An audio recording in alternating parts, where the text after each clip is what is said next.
Welcome back. We continue with football. Leaders Montego Bay United ended their two-game winless run by beating title holders Cavalier 3-1 in the Ray and Nephew Jamaica Premier League at Jarrett Park on Sunday. After seeing their lead cut over the last couple match days, Montego United wasted little time in breaking the deadlock. DeAndre Brown had them in front from the 5th minute. It stayed that way until 3 minutes into the second half when Richardo Ramsey made it 2-0. It was all over for Cavalier in the 74th minute as Jamari Clark put the game out of the reach of the title holders.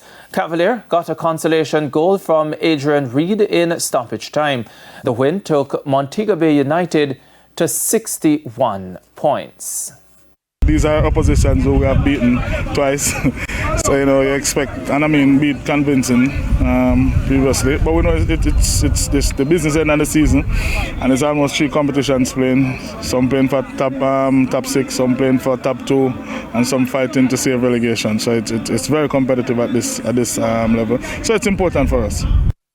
Cavalier have now suffered their 14th defeat of the season, meaning they have lost more games than they have won. They continue to hold down the final playoff spot with 42 points. When you go on the road and get a 3-1 loss, it's not good, whether you're at home or away. At the end of the day, we have some things that we have to fix, we just can fix it.